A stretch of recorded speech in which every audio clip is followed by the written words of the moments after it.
Cristian es el que está ingresando ahorita. Diego Alejandro. Que somos más en esta clase por lo regular. En estos semestres hay pocos asistentes y ahorita ya se nos han incrementado afortunadamente.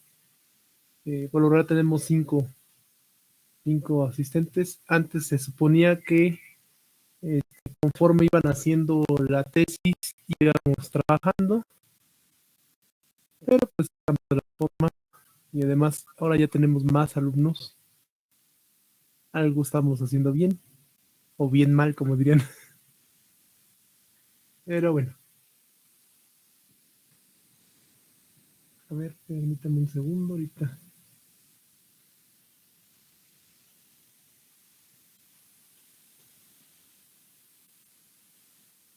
Giovanna no se encuentra, ¿verdad? Todavía no llega. Vázquez París tampoco ha venido. Contreras Barragán, David. Presente.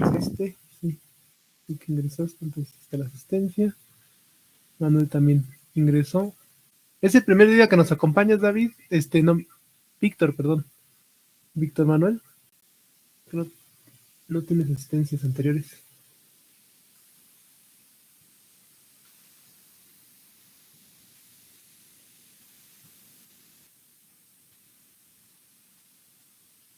Cruz Díaz, Víctor Manuel. Presente, profe.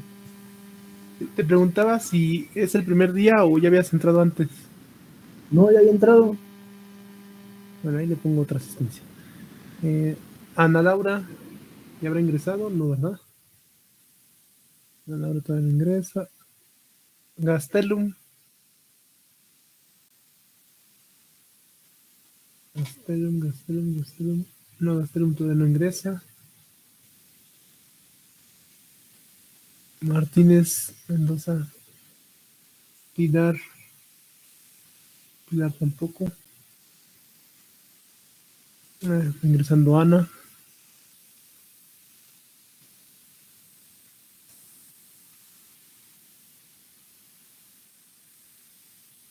Celín. Y ahí sí anda por ahí. Hola, profe. Hola, buenas tardes. Presente. Sí, te escuché, Yair. Esperanza andará por ahí. No, no es Esperanza. Sí, profesor. Sí estoy. ¿Sí estás? Sí estás. Ay, perdón. Es que no te veo. Sí. Sí, mira, aquí estás. Esperanza. Bueno, digo en el chat. Ujú. Héctor Andrés, ¿estará por ahí? Sí estás, Héctor. Sí, aquí estoy. Sí, ahí estás. Diana Angélica. Creo que escribió por el chat, ¿verdad?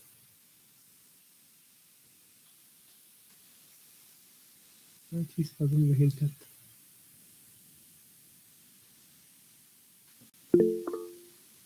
¿O es manita? Sí, alzó la mano y dijo presente en el chat. Es que no tengo la pantalla del chat, por eso me quedé así, se suena como que hizo algo, pero no sé qué. Sí. Miriam, ¿estás? Yáñez, ¿andas por aquí? Presente, ahora sí me mandó un mensajito el teléfono, y entonces ya se ve que aparece, y me parece que ingresó Gastelum. Está Gastelum. Bueno, ahí está la asistencia, no sé si alguien falte. Pilar, ¿andas por aquí? No, ¿verdad? Paris, ¿estás por aquí? Giovanna entró en la mañana y ahora no entró en la tarde. Qué barra. Bueno, ya ni más. ¿A mí ya me pasó asistencia, profe? Ya, los demás ya pasé asistencia. Mira, aquí ahorita vuelve a aparecer. Ana Laura, aquí estás, mira. Tienes todas las asistencias. García, Victorino, Ana Laura. Bueno. Gracias, profe. Bueno, ya cierro la de asistencias. ¿Mande? Profe, a mí también me pasó asistencia. Sí, Jocelyn. Sí, Gracias. de nada. Maestro, bueno, a mí no me nombró. Sí, Diego, sí te nombré, nada más que te dije, no, pues ya te vi que entraste, entonces ya te apunté la asistencia. Ah, De ok. todas maneras, ahí están, si les gustan ver en la pantalla, no sé si esté compartiendo pantalla. No está compartiendo. Ah, no estoy compartiendo. No. Ahorita, lo muestro para que.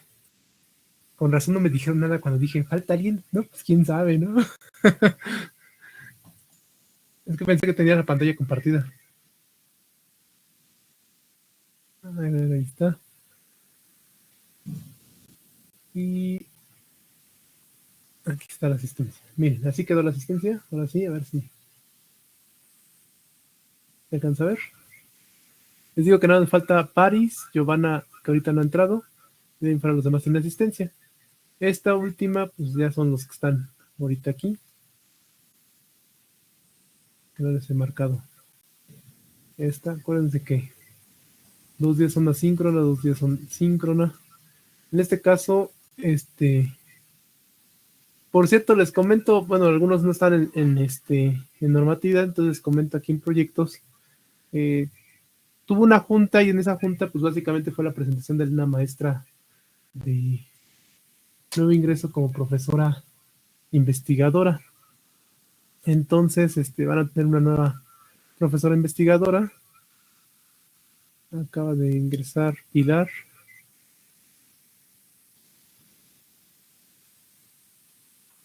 Pero bueno. Falta hoy.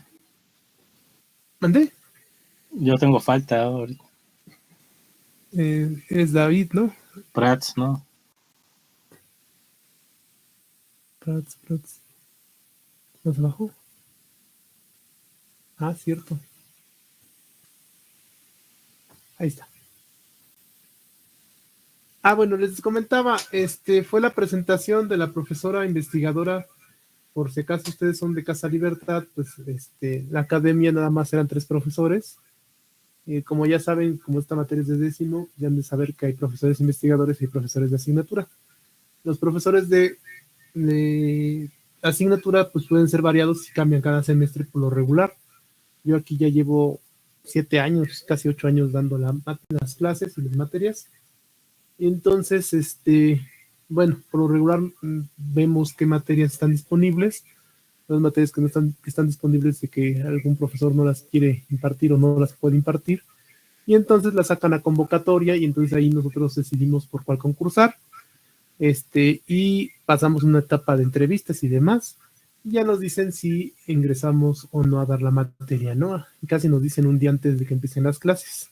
Entonces luego nos enteramos, pues porque ya teniendo mucho tiempo aquí, más o menos sabe uno quién va a dar cuál, ¿no? O cuál va a estar en cuál, o qué academia va a emitir qué materia, ¿no?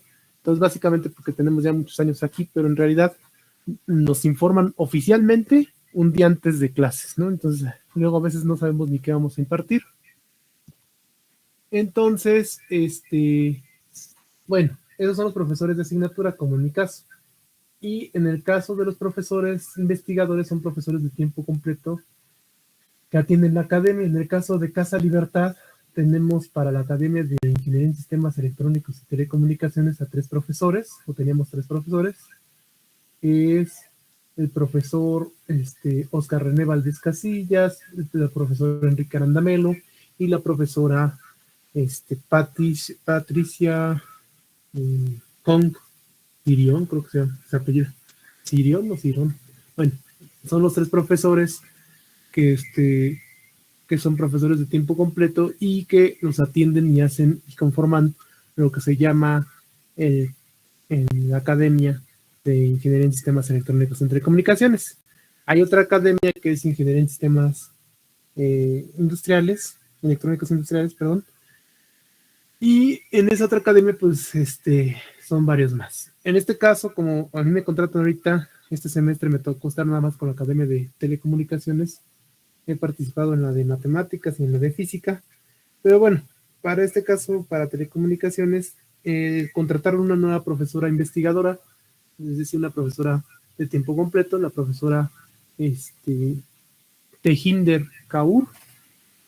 Entre otras materias, creo que este semestre me comentaban que va a dar informática y va a dar EAC y ese tipo de materias. Entonces, pues básicamente para avisarles que tienen otro profesor investigador que pueden también pedir asesoría y que va a estar conformando su academia y también va a ser parte obviamente de el grupo de profesores que los evalúa al final. Ya ven que se hace una especie de, cuando entregan su proyecto, se les invita para que participen y les hagan observaciones a la academia y aparte van a ser también quienes formen el comité de certificación. Por lo regular, todos los profesores de tiempo completo son el comité de certificación.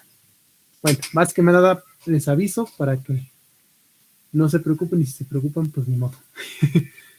Pero tienen nueva profesora investigadora ahí en el plantel Casa Libertad. Bueno, ese es uno.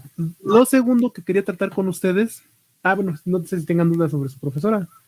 Realmente yo tampoco tengo mucha información, pero bueno, va a ser una de las que va a conformar los comités de certificación. ¿Duda? ¿Alguna duda? ¿Inquietud? No, profe, todo bien. Ok. Lo segundo que iba a comentarles con ustedes y que sí necesito que me digan y que sean muy honestos.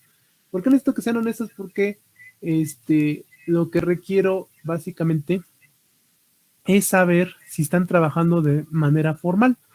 Básicamente para que también cuando haga alguna actividad relacionada a el tipo de contrataciones y el tipo de pagos, ustedes pueden, por ejemplo, verificar alguna información que yo les dé, como por ejemplo, la cantidad que desquitan de ICR. Por eso me interesa saber quiénes están trabajando formalmente, es decir, les dan un recibo por su trabajo o emiten recibos por su trabajo. No tanto si, ¿cómo dicen? Cuánto ganan ni nada de ese tipo de cosas, pero sí me gustaría saber quiénes están trabajando de manera formal, que emitan o que les den recibos. ¿Alguno que me pueda decir? Trabajaba. Pero te daban tu Me recibo. daban un recibo. Ok. Es uno. ¿Alguien más? Que trabaje. Obviamente hay trabajos. Roberto dice que también ahí le ponen su recibo, ok. Va a haber un apartado en proyectos específicamente, porque recuerden que un proyecto, para que ustedes lo puedan gestionar o para que puedan gestionar varios proyectos, que es de lo que se trata esta materia, ustedes tienen que saber de dónde inicia el proyecto, cómo parte el proyecto, cómo se formula un proyecto, ya que sepan cada una de las etapas y las fases del proyecto, así como cómo lo pueden ir integrando. Ustedes pueden ir realizando su proyecto, que va a ser básicamente el inicio de un negocio, digamos, hipotético, obviamente. Ya si después lo quieren sacar o realizar, digamos, a la venta después, pues ya es otra cosa. Hay personas, y estaba viendo yo la otra vez este programa de los tiburones, que básicamente unos estudiantes sacaron de un proyecto de estudiantil, sacaron la idea de unas cunas para bebés artesanales y entonces las llevaron a producción, es decir, a la venta. Su canal de distribución fue Facebook y es muy limitado, llevaban unas 40 camitas nada más vendidas en cierto periodo de tiempo, pero pues es bueno que intenten a partir de una materia llevarla a cabo y hacer ya un negocio como tal. Esta materia básicamente lo que se va a generar como proyecto final va a ser un plan de negocios, pero no se quedan solamente en el texto del plan de negocios, sino que también tiene que ir respaldado por una serie de datos y de cuentas que les voy a ir enseñando. Es decir, les voy a mostrar cómo sacar, por ejemplo, el valor presente neto, les voy a enseñar cómo sacar la tasa interna de retorno y vamos a ver, por ejemplo, el punto de equilibrio. Vamos a ver cómo se hace una cotización, que es lo que quería empezar el día de hoy. Y esto del trabajo me es importante porque cuando ustedes estén en un proyecto, en el proyecto tienen que contratar gente. Por ejemplo, si van a iniciar un negocio, van a contratar gente. Entonces hay diferentes tipos de contrato y diferentes tipos Eso está bueno. Bueno, alguien me comenta algo, ahorita lo leo porque no alcancé a leer todo. Pero bueno, es bueno que ustedes aprendan a ver qué condiciones y cuánto tiene que pagar una persona que están contratando.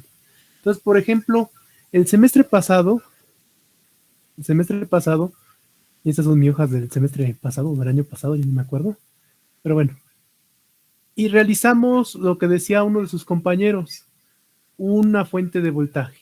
De tarea se les quedó a ellos que hicieran lo mismo para un electrocardiograma, un semáforo, un enlace de comunicaciones, un modulador, una casita que hicieron ahí, digamos, casita con sensores para que prendieran las luces y tuvieran cuestiones digitales, un voltímetro digital, un sensor de seguridad, aquí dicen, ¿no?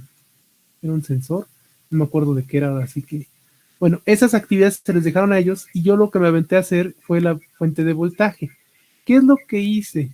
¿O qué es lo que debemos de hacer, más bien dicho? Para primero generar nuestro primer presupuesto de cuánto nos cuesta, qué es lo que ocupamos. Primero tenemos que ver qué es lo que queremos hacer, ¿no? Ya que tenemos la idea del proyecto. Yo voy a hacer fuentes de voltaje, ¿no? Como la clase pasada decían, pues una de las prácticas que siempre hacemos, uno de los proyectos que llevamos a cabo es la fuente de voltaje. Ok, está muy bien. Esa fuente de voltaje, imagínense que se la van a comercializar a través de un punto de venta como por ejemplo Facebook o Mercado Libre o Liverpool o Walmart, ¿no? Entonces lo quieren comercializar y lo quieren vender. Para llegar a este punto, primero tienen que saber qué componentes lleva, obviamente. Entonces, ¿qué componentes lleva una fuente? Bueno, me decían, pues hace falta un transformador, diodos, capacitor, resistencias, prototabla, diseño del PCB, soldadura, la caja en sí o la estructura que va a recibir ese eliminador o esa fuente de voltaje. Entonces, ya que tienen la lista, vamos a hacer una lista de componentes, vamos a ver cuántos componentes necesitamos. Una resistencia, 2 resistencias, 3 resistencias, ¿cuántos para una fuente? Luego vamos a sacar el precio unitario, es decir, y para esto va a ser una tarea que ahorita me acordé, que es la diferencia entre precio y costo. Es decir, buscar qué significa costo y qué significa precio. Nuevamente, al menos de 3 a 5 autores y encontrar la diferencia entre precio y costo. Pero bueno, para nosotros, ¿cuánto nos cuesta? O sea, es decir, para nosotros va a ser un costo, para el que vende va a ser un precio, en este caso, las resistencias. ¿Cuánto nos cuesta cada objeto? No solamente la resistencia, sino cada uno de estos elementos que les acabo de decir. ¿Y cuántos voy a requerir? Entonces, multiplicando el precio unitario por la cantidad que voy a requerir, me va a dar el total. Ahora, hay un dilema importante a la hora de hacer este listado. En ocasiones, ustedes, y por eso es lo que bueno, vamos a hacer algo más sencillo, que no sea uno de sus prácticas, porque tiene muchos componentes, y a mí lo que me interesa es que aprendan a diferenciar qué elementos van ustedes a comprar, o sea, van a pedir, digamos, a China. Entonces, si ustedes agarran y dicen, bueno, este componente lo voy a pedir a China, pero hay componentes que los tienen que realizar ustedes, es decir, ustedes los pueden maquilar. Eso es en el caso de un producto. ¿Qué pasa con los servicios? De forma muy similar, tienen que hacer un listado de todo lo que necesitan para atender a un cliente. Imagínense que es un centro de atención telefónica porque ustedes lo que tienen es una telefónica, digamos Movistar, ¿no? O digamos AT&T, o digamos, ¿cómo se llama esta otra nueva? Bueno, hay varias nuevas. Tienen diferentes estrategias. También tenemos que entrar en qué tipo de estrategias existen para poder realizar la venta de los productos. Por ejemplo, no sé si hayan visto que Virgin Mobile me parece que no tiene oficinas como tal, tiene unos stands. Y en cambio Movistar sí tiene sus oficinas en plazas. Así como Telcel también tiene oficinas en plazas, como no lo tienen otras empresas que son nuevas, ¿no? Entonces, pero tienen diferentes estrategias. Yo he visto a Virgin Mobile y a varias otras empresas que se paran en el metro con pequeños stands, porque esos stands cobran, por cierto. Ustedes ven al stand que te está ofreciendo la tarjeta, el SIM, el chip, el cambio de teléfono, más cantidad de datos, costo muy bajo. Entonces, ya se fue Diana, ya nos dejó mi lagrimita. Bueno, entonces, ya se unió Diana. Bueno, les decía, los canales de distribución que ustedes tengan van a ser diferentes dependiendo el tamaño de la empresa, el nicho de mercado. ¿Qué es el nicho de mercado? ¿Hacia dónde va dirigido? Que también le llaman ese nicho de mercado nuestro target. O sea, el target básicamente es el nicho de mercado, pero bien definido. Yo les comentaba la vez pasada, ¿quién te va a comprar un producto que, por ejemplo, unas tijeras? Digamos, estas tijeras. Yo tengo a la mano estas tijeras, pues, ¿quién te va a comprar estas tijeras en 2,000 pesos? Van a decir ustedes, pues yo no, al menos ustedes no compran unas tijeras de este tipo en 2,000 pesos. ¿Qué pasa si estas tijeras, por ejemplo, no solamente están así, sino además me las firma algún basquetbolista o algún futbolista o alguna estrella de rock o alguna estrella de música, me las firma y entonces aquí viene el autógrafo y son edición limitada. Y siguen vendiendo, digamos que por todo eso que le hago, las venden 5,000 pesos. ¿Habrá mercado para esas tijeras? Siguen siendo las mismas tijeras al final de cuentas, los coleccionistas. Exactamente, entonces, por ejemplo, si nosotros definimos más nuestro mercado y yo agarro y le coloco estas tijeras ya con su firma de algún personaje famoso y se las muestro a ustedes y les digo, ¿quién la quiere comprar? ¿Tendré ventas? No, porque ustedes no están en el nicho de mercado. O sea, no les estoy diciendo pobres ni nada, bueno, porque sí estamos en esa clasificación, aproximadamente la mayoría, pero no son el nicho de mercado al que se dirigirían estas tijeras. Decía por ahí uno de sus compañeros, a coleccionistas, a personas que tienen un ingreso por arriba de cierta cantidad, para que 2,000 pesos o 5,000 pesos que cuesten estas tijeras lo lleguen a comprar con toda facilidad.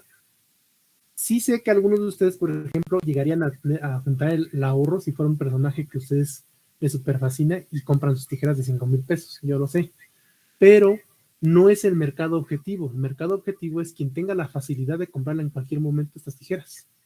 Entonces, por eso es que ese mercado objetivo que le dicen target, que es nuestro mercado bien definido, o también nuestro mercado que va a ir las tijeras, o sea, en general, el mercado que tenemos ya señalado como nuestro nicho de mercado, estas tijeras se puedan vender con mucha facilidad porque tienen la capacidad económica y el interés de adquirirla, porque no solamente es la capacidad económica, o sea, sí tenemos ya definido que los que tengan un ingreso superior, digamos, a 20 pesos lo que cuesta la tijera. Si cuesta entre 2,000 y 5,000, tiene que ser una persona que gane alrededor de 100,000 pesos mensuales, como diría el actual gobernador de Monterrey, Nuevo León. Diría, por mí se los 50,000 pesos que ganan al mes, ¿no? Entonces, si nosotros agarramos y vendemos esas tijeras, nuestro segmento de mercado en general va a estar enmarcado solamente para las personas que tienen un ingreso mayor o superior a 50,000 o 100,000, entre 50,000 y 100,000 pesos. ¿Por qué una cantidad mayor no? Porque probablemente las personas que ganen más de 100,000 o 80,000 pesos al mes ya no están interesados en adquirir ese tipo de productos. Les gusta más que, por ejemplo, no solamente sean estas tijeras, sino que además estén recubiertas de mármol, ¿no? O como el rey de Inglaterra o de España, no me acuerdo qué rey fue, ahí iba y cazaba elefantes para tener los colmillos de los elefantes y demás, ¿no? Entonces el marfil.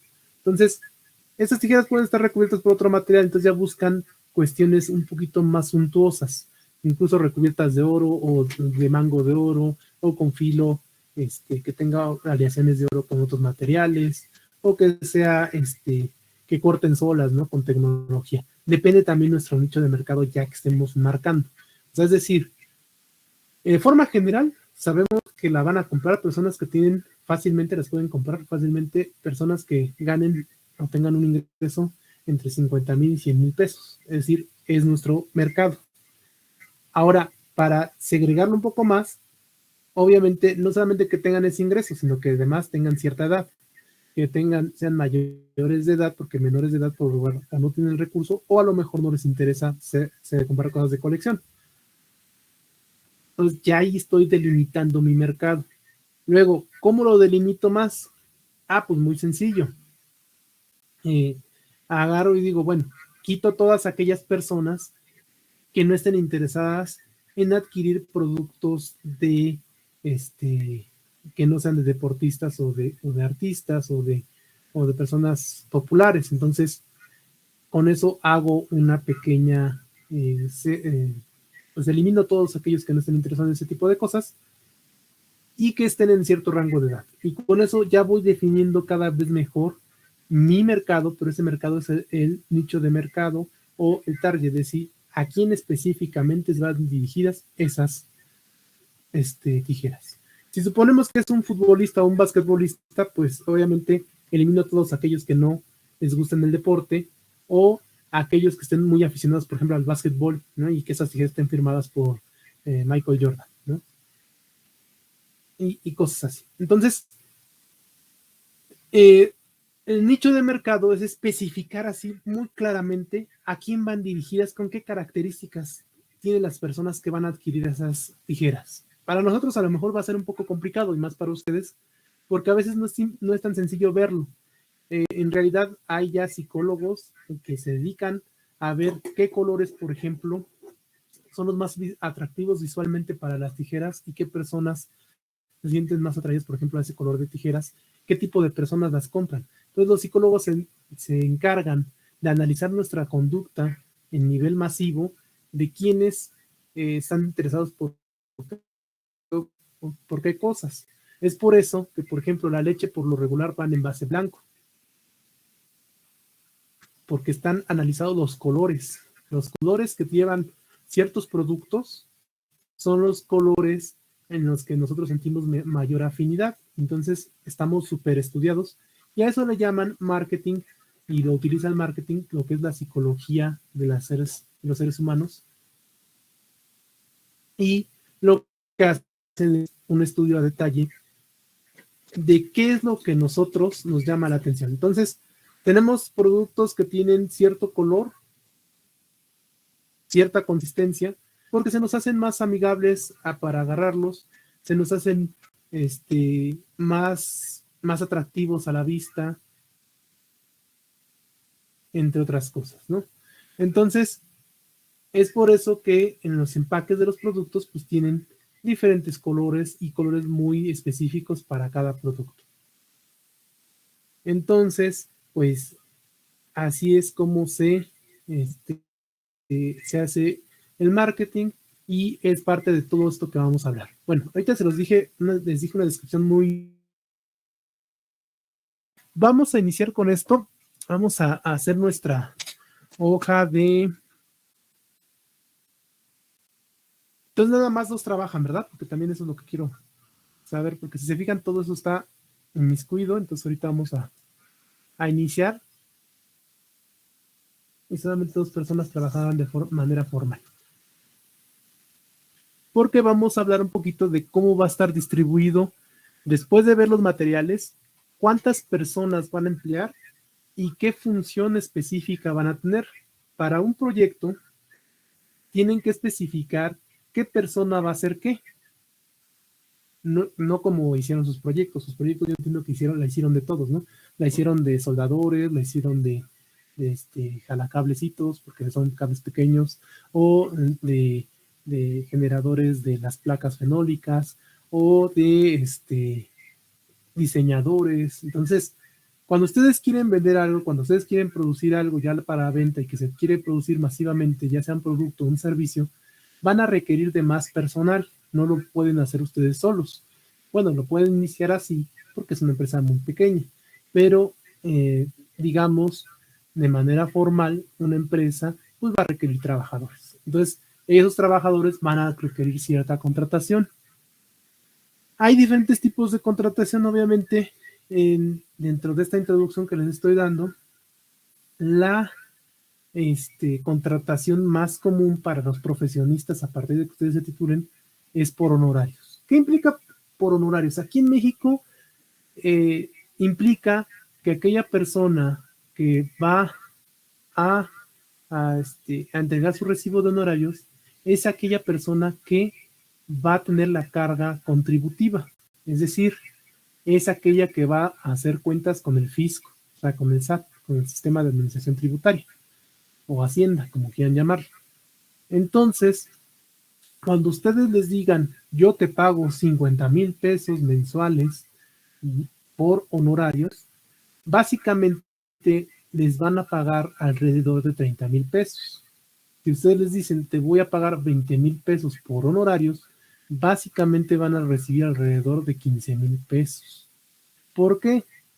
Porque ustedes hagan de cuenta, les dan los 20,000 pesos y ya el patrón o la persona a la que están pagando a ustedes se deslinda y solamente les retiene el 16%. Ese 16% es por IVA. Prácticamente todo producto o servicio genera IVA. El IVA es el impuesto al valor agregado, es decir, es un impuesto que se cobra el 16% independientemente de la actividad. Entonces, si ustedes venden algo, tienen que agregar ese 16% y cobrarlo, pero ese 16% se lo tienen que pagar a Hacienda. Entonces, cuando ustedes les dicen, te vamos a contratar por honorarios, lo que hacen es que ustedes van a llevar la carga, la carga fiscal o contributiva. Es decir, te dan de los 20,000 pesos, nada más te quitan el 16% del IVA, que ese lo tiene que trasladar el que te está pagando al gobierno. Directamente ellos van a pagar el 16%. Hay varias formas, les pueden quitar directo el 16% o también lo que pueden hacer es que les quitan nada más el 10% y el otro 6% les corresponde a ustedes pagarlo. Entonces, imagínense que les van a pagar 20,000 pesos. De esos 20,000 pesos les van a quitar el 10%. Ese 10%, que son alrededor de 2,000 pesos, se los van a trasladar a Hacienda. Entonces les pagan en efectivo 18,000 pesos. Ya, ten tus 18,000. Pero de esos 18,000 pesos resulta ser que el SAT les dice, bueno, el SAT recuerden que es Hacienda o Secretaría de Administración Tributaria. El SAT les dice, ¿sabes qué? Esos 18,000 pesos, tú ahí mete facturas que correspondan a tu actividad. Si no invertiste en nada, pues tu pago es completamente la utilidad o es completamente tu ganancia, como quieras llamarlo. Entonces, como es un pago que es totalmente la utilidad de esos 18,000 pesos, entonces vamos a calcular el ICR. El ICR es con respecto a la ganancia-utilidad. Si ustedes están pagando, digamos, libres los 18 y les están diciendo que emitan su recibo de honorarios, les están reteniendo el 10% y el otro 6% lo van a pagar después a Hacienda, más el 30%, que está entre el 30 y el 40% ahorita, el impuesto sobre la renta. Ese impuesto sobre la renta está entre el 30 y el 40%, dependiendo cuánto sea el monto. Vamos a suponer que es el 30%. Entonces, si ustedes hacen su cuenta, de hecho voy a sacar una calculadorcita para que no les haga bola. Entonces, si les van a pagar 18,000 pesos en efectivo, porque les ofrecieron 20 y les retuvieron 10%, entonces de esos 18,000 pesos tienen que sacar el 30% de Hacienda. Es decir, les van a, para ustedes, digamos libres, les van a pagar, poniendo que es el 30% de ICR, les van a pagar 12,600.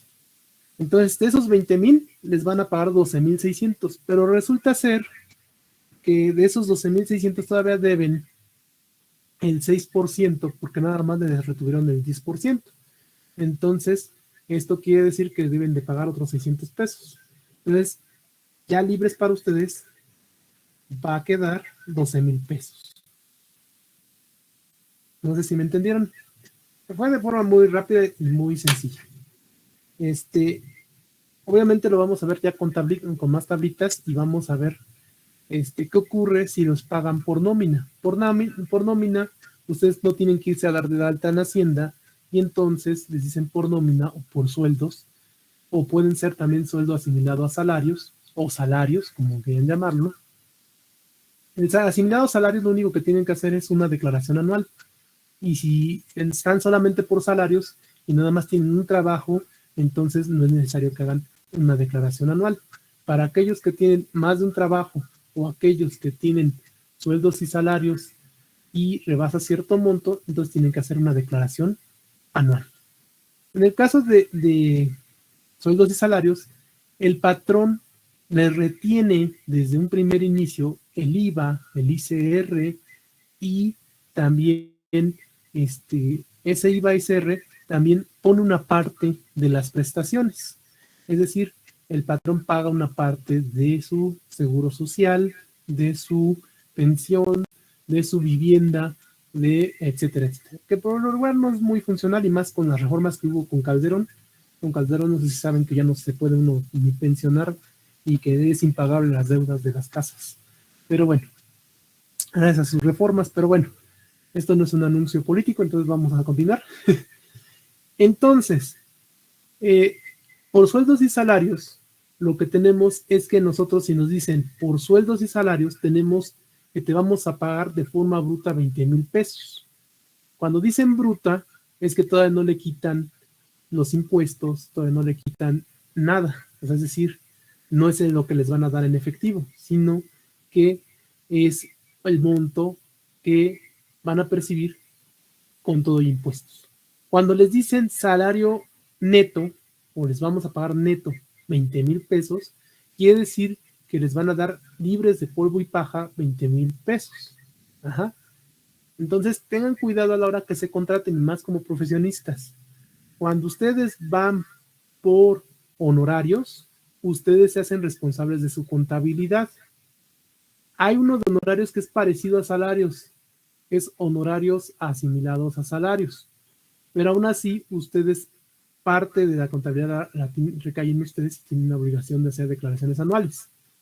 Cuando ustedes se contratan por honorarios, específicamente 100 horarios, y ustedes emiten el recibo, entonces ustedes que tienen que hacer una declaración mensual en donde van a hacer lo que pagó mi patrón, porque el patrón ya no es patrón, ya se vuelve un cliente, porque cuando ustedes emiten un recibo de honorarios es como si fuera una factura. Cuando ustedes emiten una factura, ustedes ya son entonces emprendedores o profesionistas o también se pueden volver, digamos, empresarios, entre comillas. ¿Por qué empresarios? Porque ustedes ya están emitiendo una factura por servicios. Entonces, por lo tanto, el patrón, bueno, lo que sería el patrón, que ya no es su patrón, ya no es su patrón, sino que se vuelve una especie de cliente al que nosotros prestamos servicios. Entonces, deben de tener cuidado porque entonces el patrón, o su dicho cliente, ya no tiene ninguna obligación con ustedes, ninguna. Ni aguinaldo, ni vacaciones, ni pensiones, ni vivienda, nada. O sea, ese monto que les pagan cubre todo. Ustedes sabrán qué hacen con él. Entonces tienen que tener cuidado. ¿Por qué? Porque por lo regular los salarios cuando hacen por honorarios son mucho más altos. ¿Por qué son mucho más altos? Porque el patrón se desvía de todas las obligaciones. Entonces ustedes son los que prestan el servicio.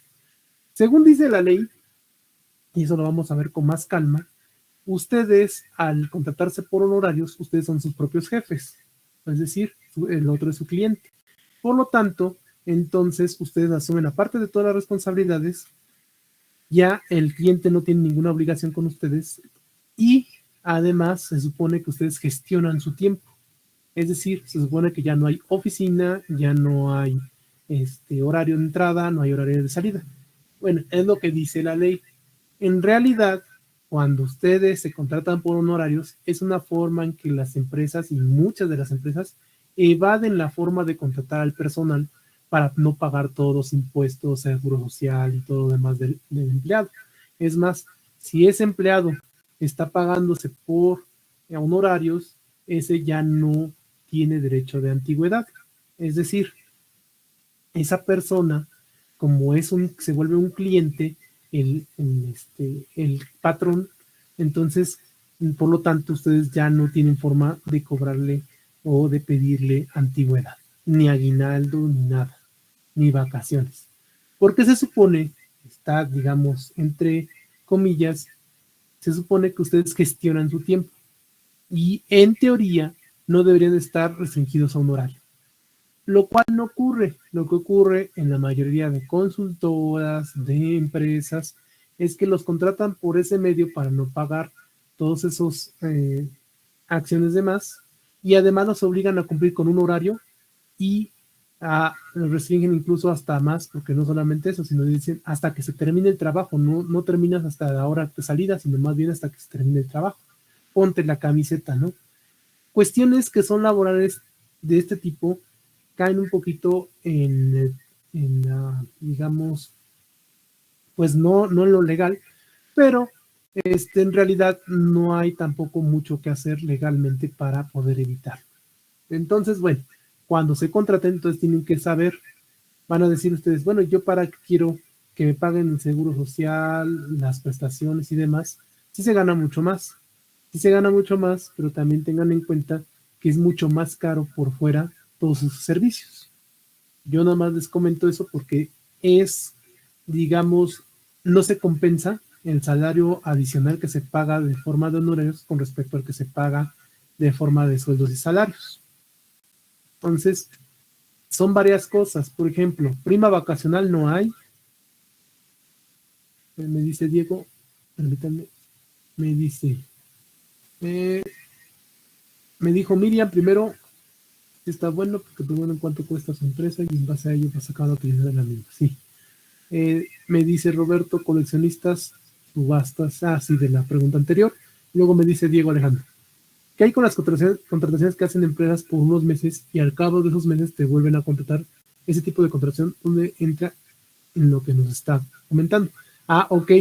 Es que depende qué tipo de contratación se hagan. Mira, dentro de nómina o dentro de la contratación que se hace por sueldos y salarios, está subdividido otra vez. Y sueldos y salarios otra vez lo subdividen en contrataciones eventuales o por tiempo definido. Eso que comentas es lo mismo que hace la OACM para los profesores de tiempo determinado o profesores de asignatura. ¿Qué es lo que hacen? Pues para no pagarles toda la prestación y generar antigüedad, según ellos, que eso también está, digamos, mal en la ley. Bueno, en la ley dice que tú no puedes contratar a una persona a hacer lo mismo durante tiempo consecutivo sin que se genere antigüedad. O es decir, yo llevo aquí en la OACM 8 años. Entonces, por lo tanto, la OACM, aunque no lo quiera y aunque me esté contratando y descontratando, por ley me debería dar una indemnización cuando me corra, digamos, o un retiro, porque ya llevo muchos años, ya llevo 8 años con ellos. Pero resulta ser que ellos, para brincarse la ley, y por eso es que tiene tantas demandas la OACM, pero bueno, para brincarse la ley lo que hacen es, bueno, para que no cumplas el tiempo que tú estás diciendo, yo te contrato cada 4 meses o cada 3 meses. La OACM, de hecho, nuestro contrato, por eso es que nos inician clases a partir del primero o segundo día o hasta la siguiente semana de iniciar las clases, porque lo que hace es que te contratan un periodo menor a 4 meses. ¿Para qué? Para que no generes la antigüedad. Entonces, cuando tú vayas y reclames, no, es que en el año no estuvo contratado una sola vez continua, sino que tuvo 4 meses y luego 4 meses, 2 meses de descanso entre cada periodo y por lo tanto se invalida que genere antigüedad. Es decir, lo que hacen es que te descansan un periodo, puede ser 15 días, una semana, de hecho en la ley ahí establece qué tiempo, y te vuelven a contratar porque según surge la necesidad nuevamente, porque la universidad no tiene, por ejemplo en este caso, la necesidad de contratarte continuamente, sino más bien nada más te requieren el periodo de clases. Entonces, de forma similar hacen, como tú dices, en otras empresas. ¿Qué es lo que hacen? Pues generan eventuales. Supuestamente no te pueden contratar de forma continua durante más de un año, precisamente porque es eventual que nada más la empresa lo va a ocupar un momento y luego ya no lo va a ocupar porque no lo necesita dentro de su planta. Que la estrategia que han usado las empresas es que ocupan una persona 4 meses, la sacan, ocupan otra persona 4 meses, la sacan, regresan al primero que ocuparon 4 meses y los van turnando, ¿no? Puede ser esa modalidad, puede ser la siguiente modalidad, la ocupan 3 meses, la descansan un mes o una semana o una quincena y lo vuelven a contratar. Y generan contratos, o sea, es decir, nuevos contratos en donde ellos lo que dicen, no, es que yo estoy contratándolos eventualmente, entonces no me genera utilidades, no genera antigüedad, no genera prestaciones, no genera retiro, no genera nada. Entonces, dentro de sueldos y salarios está subdividido en tiempo indeterminado y tiempo determinado. Al igual que en honorarios, está subdividido en salarios asimilados y en honorarios como tal, y incluso hay más clasificaciones según la Secretaría de Hacienda y Crédito Público, que es el sistema de administración tributaria, o sea, el SAT. Entonces, lo que ocurre en realidad es que hay diferentes tipos de contrataciones. Entonces, cuando ustedes van a generar un proyecto en donde van a fabricar o van a dar un servicio, van a tener que contratar gente. A lo mejor a ustedes no les toque contratar directamente, pero la empresa donde están tiene que considerar la gente que va a contratar. Por eso es que es necesario que ustedes sepan que hay diferentes tipos de contratación y que estén al pendiente que si es por honorarios, ustedes asumen la carga contributiva y eso les va a implicar que contraten un contador. Y cuando contraten un contador tienen que tener cuidado porque los puede meter hasta el tambo.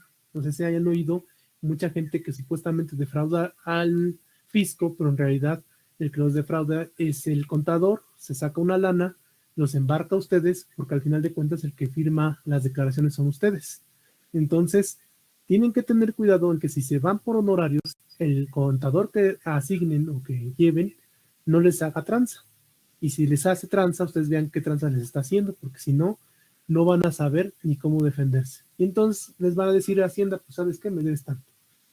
Ahora, esto es cuando ustedes, digamos, están en el trabajo formal. ¿Qué pasa cuando están en el trabajo informal? Pues obviamente el 35% que yo les comentaba que en honorarios ustedes directamente tienen que pagar y que en el otro se los quitan, digamos, del salario y les tienen salario neto y bruto, entonces al bruto le quitan ese impuesto y lo paga la empresa y la empresa se hace cargo de la contabilidad. Entonces, la diferencia es que por honorarios ustedes llevan la contabilidad a través de un contador que tienen que contratar, porque ustedes no pueden estar actualizándose cada año con toda la legislación de la miscelánea fiscal y todos los cambios que hay. Y en cambio, si ustedes trabajan por sueldos y salarios, aunque sean eventuales, entonces ustedes no llevan la contabilidad, la lleva la empresa, entonces ustedes ya no tienen nada que ver. A lo mejor, si tienen más de un trabajo, entonces tendrían que hacer una declaración anual y nada más. Permítanme un segundo, voy al sanitario un momento y regreso. Sí, profe. Espérenme porque tengo que cerrar acá. Y regreso. Espérenme.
Bueno, ahora sí, ya regresé. Fue muy rapidito y ya regresamos. Bueno.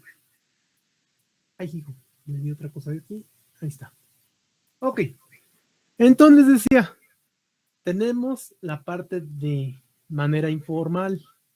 O sea, es decir, de manera informal, pues no pagamos nada. O sea, me decía uno de sus compañeros que tiene un puesto ahí en un tianguis y que además vende con ustedes, bueno, vende con los compañeros estudiantes, que él pues sí tiene que pagar y que paga un impuesto porque el del tianguis le cobra.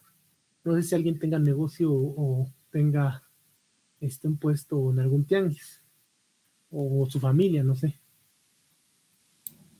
Sí, de hecho, cobran como el espacio de Sí, donde están puestos. ajá. Y también la limpieza, porque yo he sabido que cobran 20 por la limpieza y 40 del espacio, que depende cuántos metros tenga tu puesto, si está muy grande, está chico, que sería por metro cuadrado entre comillas, pero más o menos llega alguien y dice, pues este es de 20, este es de 40, este es de 60. Bueno, tengo entendido que así es, y que te dan, también te cobran, dicen, bueno, también falta lo de la basura para el final del día. Entonces, luego a veces cobran 20 más, no sé. No sé porque no venden un tianguis. Ya próximamente yo creo lo voy a hacer. Pero bueno. Es que es buen negocio además, ¿no? Bueno, de manera informal, si bien te cobran un espacio por el puesto y te cobran por la seguridad y te cobran por, digamos, en la limpieza, porque a veces dejan mucha basura y entonces pasa el camión, entonces hay que darle, y entonces por lo tanto supuestamente recolectan lo de la basura independientemente. Luego se clavan el dinero, pero bueno, es otro asunto. Bueno, si bien se dan alrededor de 100 pesos, supongamos, cada día que se ponen, obviamente, no es comparable con la cantidad de impuestos que te cobra Hacienda, que es el 35, del 30 al 35 hasta el 40% ya cobrar, depende cuánto ganes, más el 16%, o sea, te lo cobra el 46% del 30 al 40% de tu ganancia, y el 16% de IVA que lo vas a trasladar y que al final de cuentas de esta manera lo vas a pagar. Entonces, cuando indirectamente a los ambulantes, digamos que ellos sí pagan el IVA. ¿Por qué sí pagan el IVA? Porque ellos tienen que comprar, y por lo regular cuando se compra, a menos de que sea fayuca, es decir, mercancía ilegal, que es muy poca la que hay en realidad, porque casi todas pasan por aduanas, y cuando pasan por aduanas, pues forzosamente no es ilegal, ya está pagando un impuesto ahí. Entonces, en realidad, los comerciantes pagan el IVA porque van y compran, digamos, a distribuidores o a fábricas y luego revenden. Entonces, muchas veces, no todos, pero pues muchas veces hacen eso. O, bueno, sí. Entonces, algunos de ellos sí pagan el IVA. Implícitamente, obviamente, cuando compran, pues le cobran el IVA. Pero aquí, nada más sería el único impuesto que pagaran, más, digamos, la mordida, el moche o el espacio, ¿no? Entonces, si bien es una parte que se tiene que pagar y que también es significativa para ellos, para cuando pagan, no es equivalente al 35% que te cobra el SAT. Por ejemplo, de cada 3,000 pesos, de cada 1,000 pesos, te cobra 350 pesos, más o menos, aproximadamente, más el 16% del IVA. Entonces, no es lo mismo que digamos que ganaste 1,000 pesos y de esos 1,000 pesos, independientemente de que te costó el producto cierta cantidad, tu ganancia o tu utilidad fueron 1,000 pesos, ¿no? Si esos 1,000 pesos le quitas 350 más el IVA, que es el 16%, entonces te anda quedando 600 pesos aproximadamente. Entonces, no es lo mismo tener 600 pesos en la bolsa que si tú pagas nada más el IVA y el espacio, que te quiten 200 pesos, pues te quedas en 800, no son 200 pesos más. Por eso es que se dice que los de tianguis en realidad no pagan impuestos, y que además ese dinero no se va tampoco al gobierno, por lo menos se va a todas las manos que pasa, que es del dirigente del tianguis, las autoridades locales. Entonces, ese dinero del tianguis pues, se distribuye localmente, en realidad. Pero bueno, entonces, dentro de este tipo de contratos tenemos la manera informal, que las existe y no es la recomendable, y que aquí no podemos abordar más en ello, aunque sí es lo más conveniente, pero yo tampoco se lo recomiendo porque si no me meto en broncas. Entonces, aunque en realidad sí conviene, está la manera informal, que no deben de hacer. Luego está la contratación, que por contrato, que aquí hay dos tipos, aquí se los pongo, miren. Está por tiempo determinado y por tiempo indeterminado. Los de tiempo determinado o eventuales, así le llaman, es como decían uno de sus compañeros, es aquel que le hacen contratos cada 2 meses, cada 3 meses, cada 6 meses, cada 4 meses, no descansan una semana, una quincena, un mes y regresa, ¿no? Como hace la UACM. La UACM lo que hace es que nos descansa 2 meses, 4 meses trabajamos, 2 meses descansa. Es ahí también por qué los profesores de asignatura, muchos, han entrado en conflicto con la UACM porque les dicen, bueno, no me pagas vacaciones, no me pagas este periodo, no me pagas esto, y además me quitas las prestaciones de salud y además, si quieres me contratas de nuevo y si quieres no, habiendo la necesidad y teniendo tal antigüedad. Entonces, algunos han demandado a la universidad, no sé si ya se hayan enterado. Entonces... Profe, Sí. de los tantos millones, ¿no? Del sindicato, ¿a eso se refiere? No, el sindicato es una cuestión independiente. De hecho, el sindicato ni siquiera aboga por ningún profesor contratado de forma determinada o por asignatura. El sindicato solamente aboga por los sindicalizados, que serían los administrativos en la UACM. No, es el pleito. No sé si ustedes hayan escuchado que la UACM tiene demandas como por no sé cuántos trabajadores, y que se hizo de hecho una depuración hace unos semestres, hace un año creo que fue, y esa depuración corrieron un montón de profesores. Bueno, más bien ya nos dejaron de contratar, porque acuérdense que se contratan cada semestre, o bueno, cada 4 meses. Entonces, corrieron a mucha gente que estaba protestando y que les estaba haciendo, digamos, escándalo a los profesores. Luego les comparto los enlaces si gustan nada más conocer, ¿no? Qué es lo que ocurre atrás de su universidad respecto a este tipo de contrataciones. Pero bueno, decía la universidad y dice la universidad, y también si nos ponemos del lado de las personas que contratan, porque también ustedes van a estar del lado que contratan también a lo mejor, dice, bueno, es que ustedes aceptan el contrato con las condiciones que vienen ahí. Dice nada más 2 meses, pues 2 meses, ni modo, ¿no? Entonces ya no tenemos nosotros nada que ver. El inconveniente o el problema ahí es que hay varias prestaciones que aunque ellos digan que se anulan, en realidad siguen vigentes. O sea, hay derechos humanos y prestaciones que los trabajadores, por ejemplo, si yo como ahorita llevo 7, 8 años en la universidad, en el siguiente semestre ya no me contratan, pues convendría a mí en lo personal, por ejemplo, demandar, ¿no? ¿Por qué? Porque en 8 años de trabajo al menos deben dar un retiro. Entonces, eso es lo que alegan, ¿no? Lo que se alega aquí es que ellos no están contratando a tiempo indefinido. Entonces, ese tipo de problemas que traen, ¿no?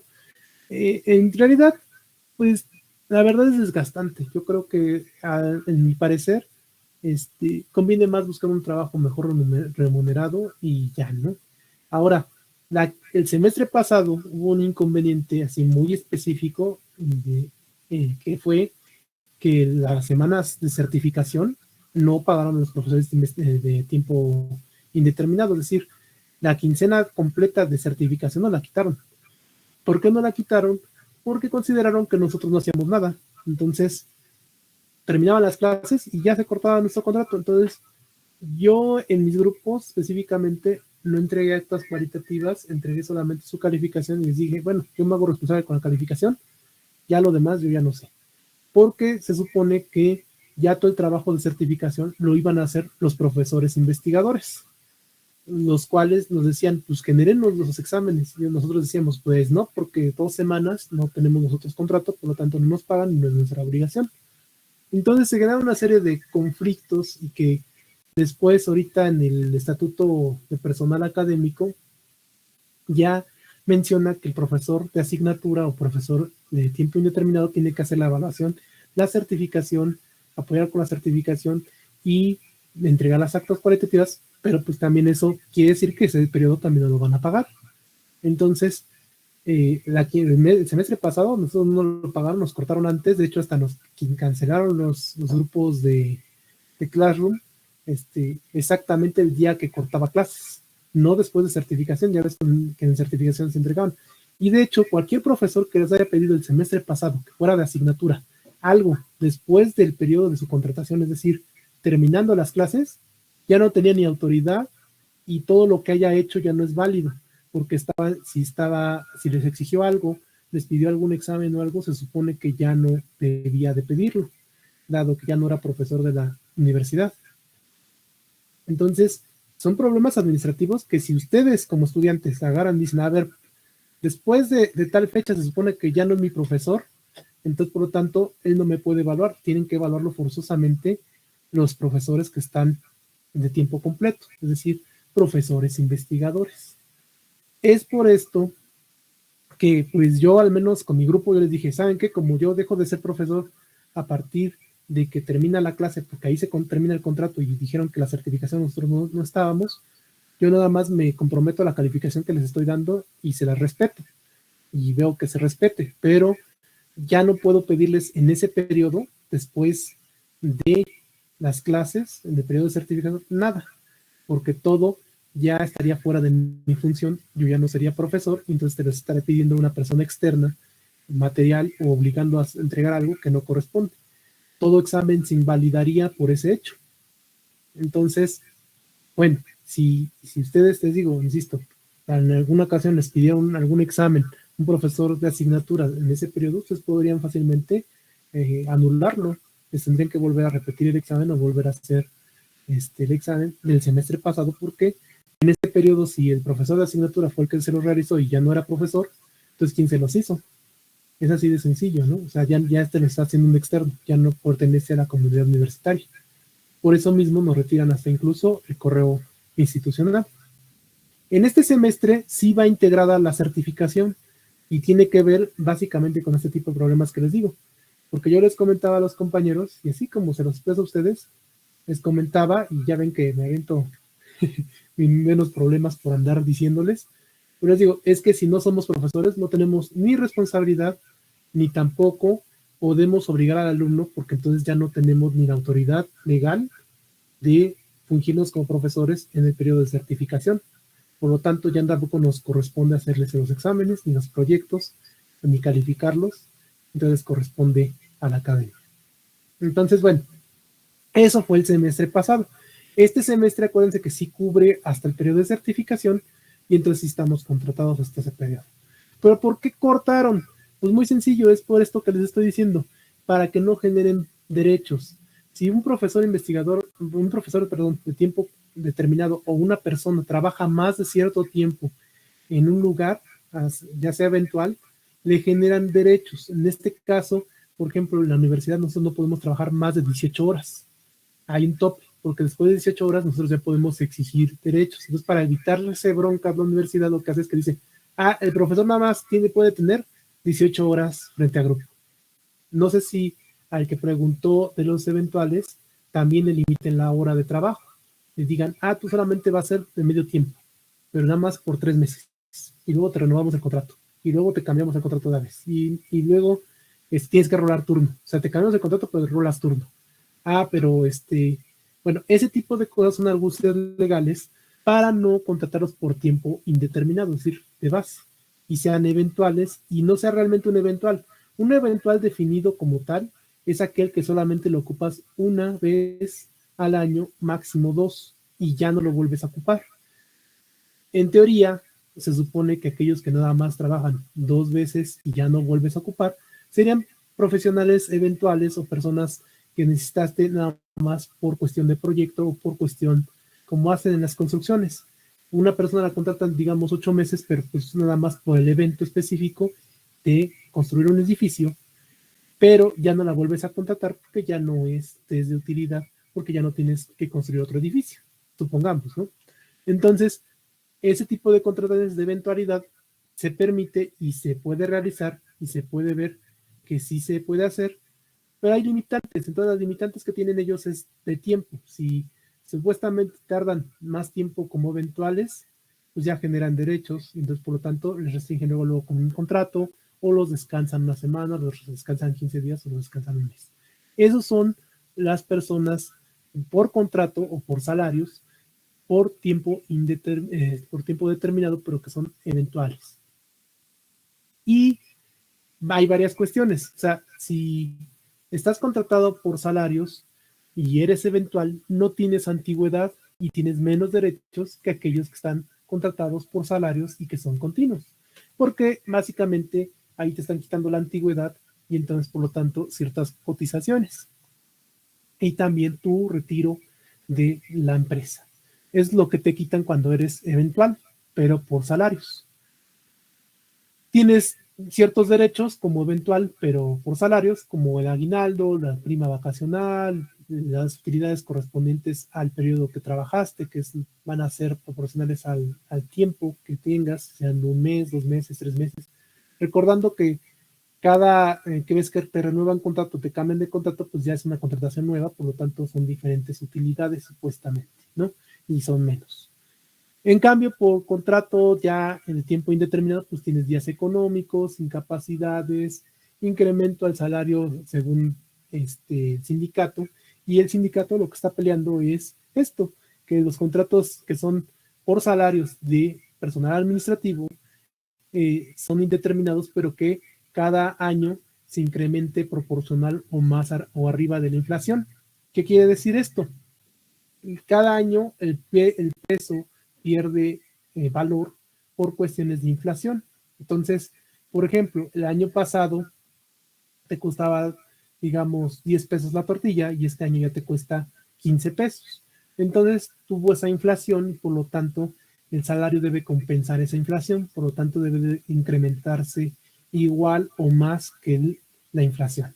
Entonces, ahí se mete el sindicato y es parte de lo que están peleando ahorita el sindicato con respecto a los administrativos, en donde les dice que quieren que el salario pues incremente un porcentaje del 4% porque la inflación fue del 3%, ¿no? Y entonces es el pleito que traen y cada año se tiene que hacer un emplazamiento a huelga para que la autoridad del trabajo les reconozca como sindicato, para que se renueve, digamos, el porcentaje del salario. Y entonces lo que logra el sindicato es que se les esté incremente.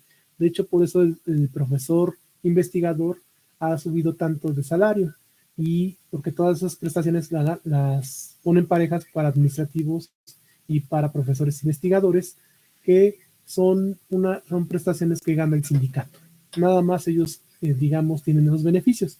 Para las personas eventuales o de tiempo determinado no tienen esos beneficios porque el sindicato no aboga por ellos, sino más bien, pues ahora sí que te contratas por eventual con las condiciones que te ponen y estás a gusto, bien, y si no, pues vete, ¿no? Así esa es la, digamos, el tenor del asunto. Entonces, por eso es que ahorita el salario de un profesor investigador está rayando los 60,000 pesos. 55,000, no, 60,000 creo que fue la última convocatoria. Entonces, ¿qué significa? Que son 60,000 pesos menos impuestos y que algunas de las prestaciones son vales de descuento, de despensa, ¿no? Es decir, de los 50,000 estarán recibiendo alrededor de 35,000 a 40,000 pesos ya libres, ¿no? Alrededor. Entonces, por quincena estarán recibiendo, digamos, como unos 20 quincenales, entre 15 y 20 quincenales, ¿no? Depende ahí cómo sea su descuento.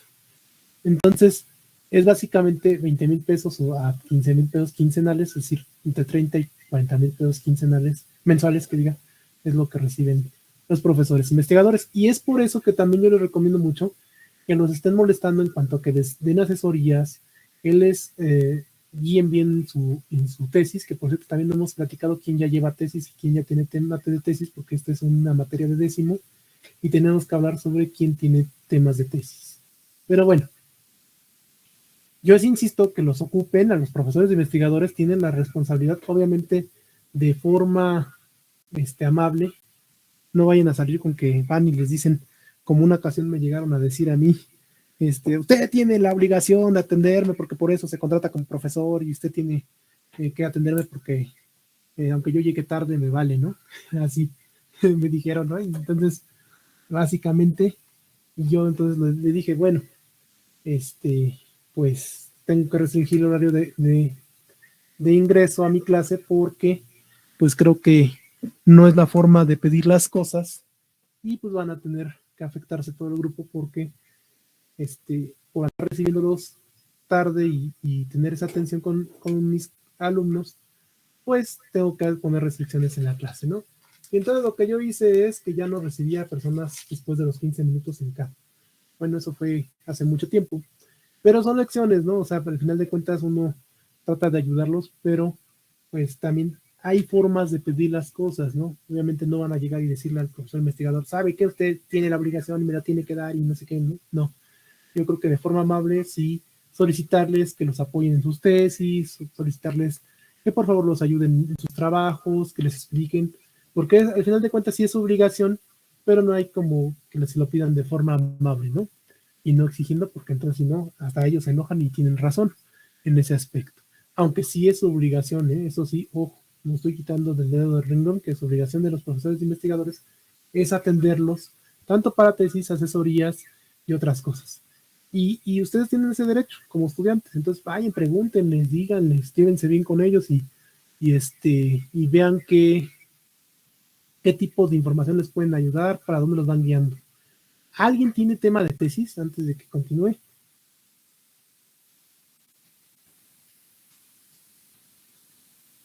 Aún no. ¿Han pensado en alguno? Sí. Ok, Sí,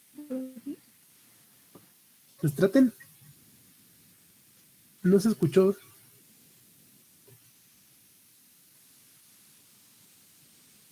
Bueno, si están pensando en alguno, ya traten de irlo investigando. Traten ya de empezar a investigar y si sí les gusta, pues ya irse metiendo e incluso ya acercándose con uno de los profesores investigadores. Uno de los profesores que saca rápido a los alumnos con titulación es el profesor Oscar René Valdés Casillas, de ahí en Casa Libertad. Entonces, si tienen ya un tema medio visto, pregúntenle si él le hace a eso, si no ya les va a decir a dónde se vayan, con el profe Enrique o con la profesora Patricia, en el caso de Casa Libertad, y ahorita con la nueva profesora. La nueva profesora maneja mucho inglés, entonces ella segurito les va a poner muchos artículos en inglés, para aquellos que tengan un poquito de problemas con inglés, empiecen a ver cómo traducen, cómo meten documentos al traductor, cómo le hacen para entenderle a sus clases, porque ella sí maneja muy bien el inglés, casi sus publicaciones están en inglés casi todas.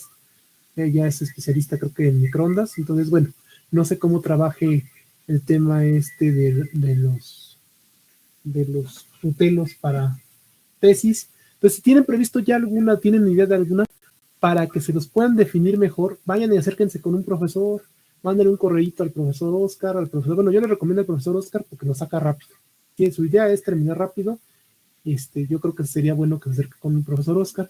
Si su idea es algo muy referente a seguridad y ese tipo de cosas, posiblemente el profesor Enrique o con la profesora Patti, no sé, alguno de ellos los puede atender. Bueno, entonces, eso es refiriéndome a los de tiempo completo y los estímulos que tienen también, porque además parte de lo que también hacen las empresas es que cuando tienen un contrato de tiempo indeterminado y de base, también no todo lo meten al salario. En el caso de la universidad, mañosamente le ponen estímulos por el trabajo, o estímulos por lo académico, o estímulo por esos estímulos, digamos, son como apoyos, lo meten como apoyos, y entonces según ellos pues se libran una cantidad considerable de impuestos, cosa que no debería de hacer así, porque se supone que debería estar integrado al salario. Es por eso que muchos profesores de tiempo completo, y no solamente aquí, sino en otras dependencias, no les gusta jubilarse porque quedan con la mitad del salario o menos. ¿Por qué? Porque el salario como tal no está integrado directamente en su recibo. Es por eso que les preguntaba el recibo. Ven su recibo, ahí debe venir ICR, IVA y todas las prestaciones que les quitan. Si son salarios, ustedes deben de tener ahí ISSSTE o IMSS, depende qué empresa sea. Si es empresa del Estado, es ISSSTE, y si es empresa, bueno, no empresa del Estado, sino más bien si es parte del gobierno, sí, ISSSTE, y si es iniciativa privada, sería IMSS. Entonces, ahí ustedes en su recibo pueden checar los descuentos que les están haciendo y cuánto realmente les están quitando, es decir, cuál era su salario real, cuánto les quitan y cuánto les dejan, y qué porcentaje lo pueden sacar fácilmente. Entonces, bueno, muchas de las empresas, no solamente las gubernamentales, lo que hacen es, los de tiempo completo lo que hacen es, o tiempo completo o tiempo indeterminado, o base, como le dicen, es meter, digamos, como estímulos para que no se los cobren como salarios. Entonces, por lo tanto, pagan menos impuestos. Les genera menos IVA, menos ICR, porque ya no lo toman como salario. En el caso también, los tiempos indeterminados o eventuales, lo que hacen también los patrones muchas veces es que los dan de alta ante el IMSS, ante Hacienda, ante todos lados, con un salario mínimo aunque les paguen más. ¿Para qué? Pues para pagar menos prestaciones, para pagar menos utilidades, menos de todo, porque acuérdense que a partir del salario base es de donde se genera la forma de calcular, digamos, lo que serían las prestaciones. Por ejemplo, la parte proporcional del aguinaldo de 6 meses es prácticamente una quincena. Entonces, una quincena, si ustedes les declararon que tenían un salario mínimo, entonces nada más les van a dar lo proporcional a ese salario mínimo y ya no tienen derecho a más. En cambio, si les meten el salario real, entonces tendrían que pagarles la quincena completa. Entonces, es aproximadamente por cada 6 meses. Por cada año, es decir, es un mes de salario el aguinaldo. Prácticamente son 40 días. Pero lo que hacen es que como no les declaran ante Hacienda o ante el IMSS el salario real, sino les declaran un salario menor o base, que es lo más típico que se hace en construcción, en lo que es con las constructoras y todas estas obras, lo que hacen es que no declaran el total, sino les declaran salario mínimo, y entonces ese salario mínimo está dado de alta. Entonces, como responsabilidad directa que tiene la empresa, es nada más pagarles el proporcional a ese salario mínimo, es decir, 40 días de salario mínimo nada más les dan de aguinaldo, en lugar de que les den los 40 días del salario real. Ajá, es decir, si ustedes ganan 10,000 pesos a la quincena o al mes, si quieren, y ganan 10,000 pesos al mes y estuvieran trabajando digamos todo el año, les tendrían que pagar los 10,000 pesos al mes, al final del mes. Pero si la empresa le declara al IMSS, al Fondo de Vivienda o al SAT que les está pagando nada más un salario mínimo, el salario mínimo está a 200 pesos por día, entonces digamos que el mes estaría como alrededor de, sí está a 200 el día, ¿verdad? Ahorita que me acordé. ¿Cuánto está ahorita el salario mínimo? ¿No se acuerdan?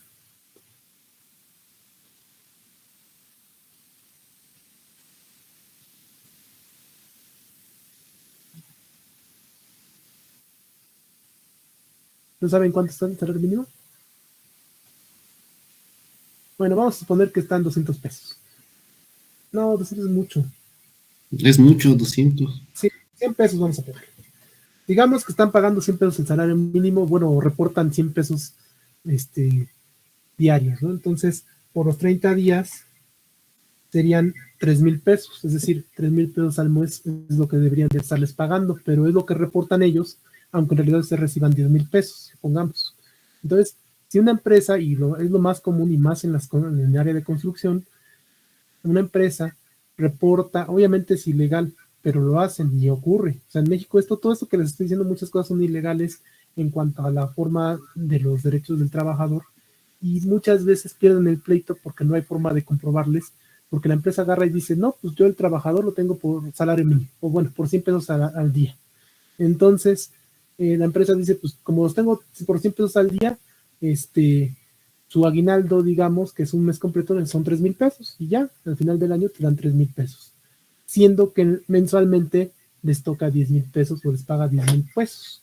Nada más que hace la empresa, pues declara que tiene menos, les paga menos a ustedes, y entonces al final les da menos aguinaldo, y ya con eso se compensa, y les da nada más de aguinaldo 3,000 pesos, y ya.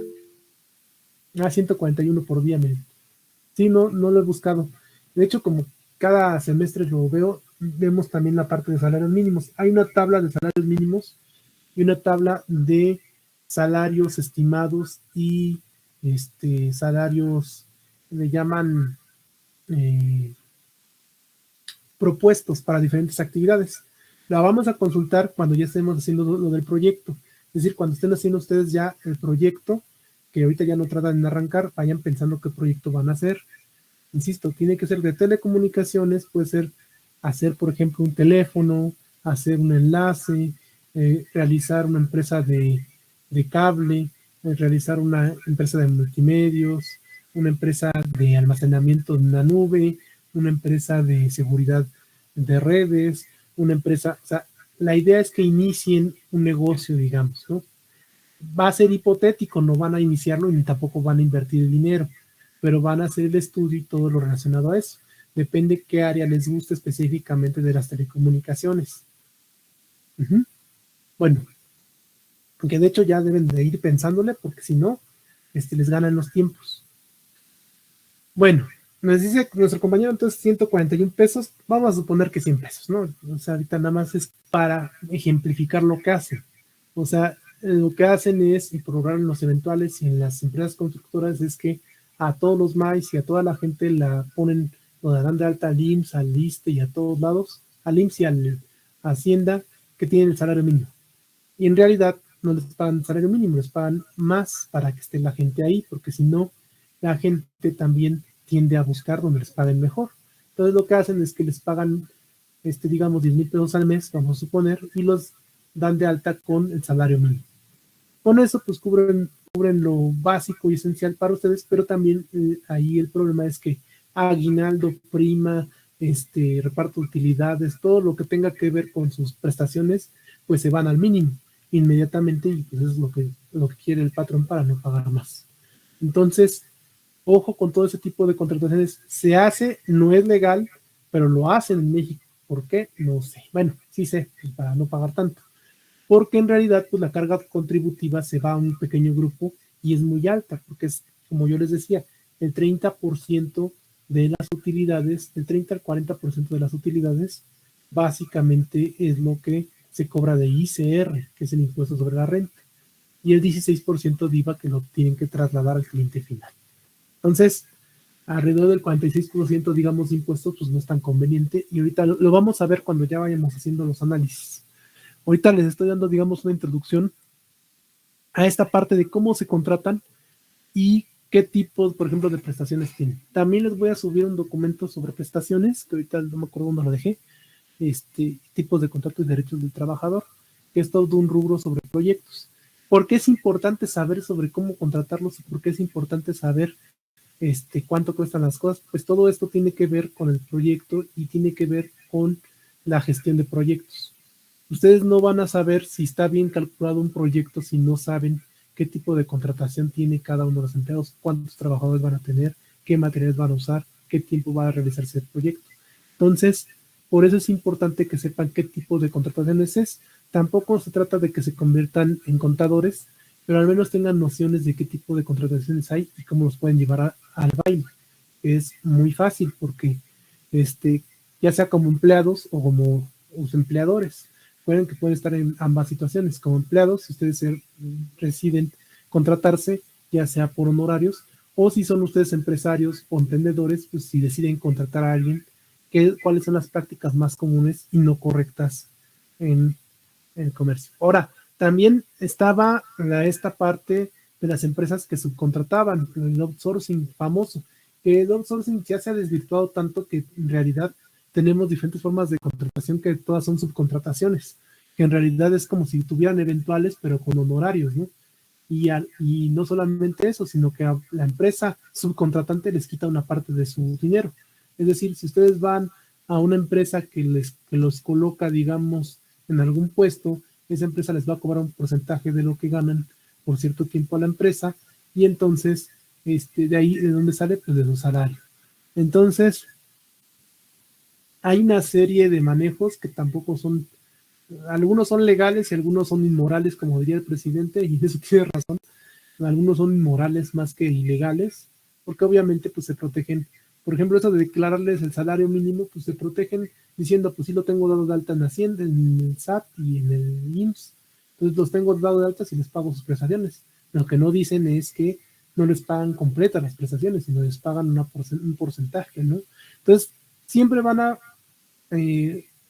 tratar de protegerse los patrones, ya sea que ustedes sean patrones o ustedes sean los que van a contratarse.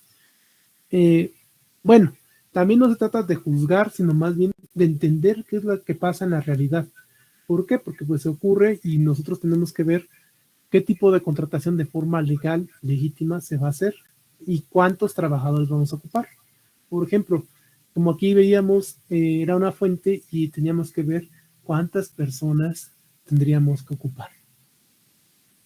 Pero bueno, entonces les decía, si ustedes prestan servicios profesionales o son emprendedores, empresarios por honorarios, pues no tienen ningún derecho como trabajador.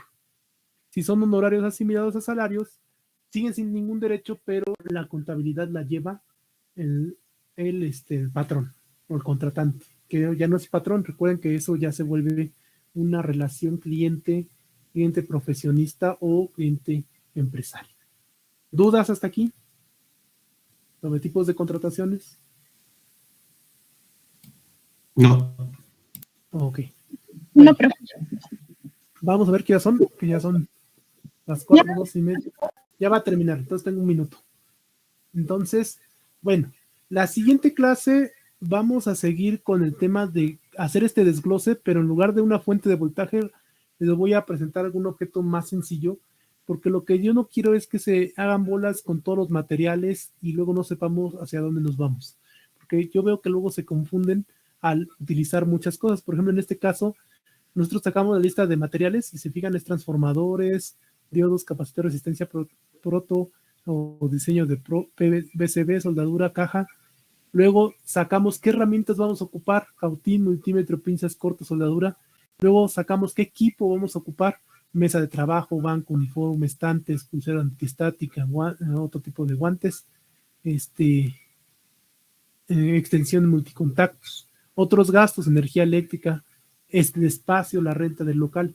Entonces, lo que quiero es reducir la lista, entonces voy a traer un producto o servicio muy sencillo y lo vamos a analizar y lo vamos a desglosar, y en lugar de hacer así este enredadero de tablas, vamos a hacer una sola tabla para generar una tabla de presupuesto o cotización, que también son dos palabras clave y que tienen mucho que ver, depende en qué momento se esté usando, que prácticamente es lo mismo, pero siempre depende del contexto. Igual que deben de ustedes investigar, acuérdense de tarea, precio y costo. Déjenme la nota porque se me olvida luego y ya no les dejo luego tarea. Entonces, por favor, el concepto de precio, costo, la diferencia entre ambos, o sea, la comparativa entre ambos. O sea, ¿por qué es diferente? ¿Por qué se usa como indistintamente? En la siguiente clase también les explico esa parte. Y ¿qué otra cosa les dije de tarea? Precio, costo. Y la diferencia entre ambos. No, pero aparte les dije otras dos palabras que tenían que buscar. No. Sí, se me fue la mente, se me olvidó. Nada más dijo costo y precio. Precio, sí, profe, nada más dijo No, eso. pero antes de eso dije un par de palabras, pues se me olvidó ahorita. No, nada más dijo esas dos. Ah, Costo sí, y precio. cotización y presupuesto. Ah, Las lo dijo. Ya ven, ya ven. Y sí me acuerdo, nada más que se me olvida en el momento. Cotización y presupuesto. Miren, para que no se les complique, que sean 3 definiciones de cada una, en lugar de 5, que sean 3 nada más. 3 definiciones. Y lo que quiero más que nada, más que las definiciones, es que ustedes discrepen, no discernan, no, que ustedes, digamos, analicen las diferencias o las igualdades que hay entre estas. Es decir, por ejemplo, para nosotros, cuando vamos a comprar, algo cuesta y para nosotros es un precio. O sea, lo compramos, por ejemplo, un gansito, el precio del gansito cuesta 10 pesos, ¿no? No creo que están 15, pero bueno, el precio del gansito cuesta 10 pesos. Entonces, para nosotros es un precio. Ajá. O es un costo, dependiendo para qué se está utilizando. Para el vendedor, ¿qué será un precio o un costo? Entonces, eso es lo que ustedes quiero que vean. Cuando nosotros, te insisto, compramos un gansito, imagínense que van a comprar un gansito con finalidades de revenderlo. Es decir, nosotros compramos el gansito para revenderlo. Entonces, pues lo que hacen las chicas que están luego en la UACM, ¿no? Ahí vendiendo sus dulces. Entonces van y compran una cajita de gansitos y precio unitario les cuesta 10 pesos. Entonces, el precio es para quien te está vendiendo en ese caso. Es decir, el proveedor o distribuidor de gansitos él generó el precio de 10 pesos el gansito. Tú como lo estás comprando y lo vas a revender, tu costo de tu materia prima, que es en este caso, tu materia prima es el ganso, porque pues es lo que vas a revender, o va a ser un costo, entonces te costó el gansito 10 pesos, pero lo vas a vender y entonces vas a generar un precio de 15 pesos, por ejemplo. Entonces, tiene una relación que en ocasiones se usan indistintamente precio y costo, y lo vamos a ver en la siguiente clase, porque si no voy a abarcar otra materia, porque termina a las 4 mi materia. Entonces, nos vemos. Entonces, por favor, al menos 3 definiciones y esa comparativa o esa diferencia que hay entre precio, costo y cotización y presupuesto, que van a ver que están bien súper relacionadas, ¿no? Entonces, lo que quiero es que comprendan cómo está la relación que tienen esas dos y por qué se usan a veces indistintamente. ¿Dudas, preguntas, sugerencias, inquietudes? No, profesor. Ok. Nos vemos a todos. Cuídense mucho. Pasen Gracias. bonito. Que tengan buena tarde. Bye, bye. Gracias.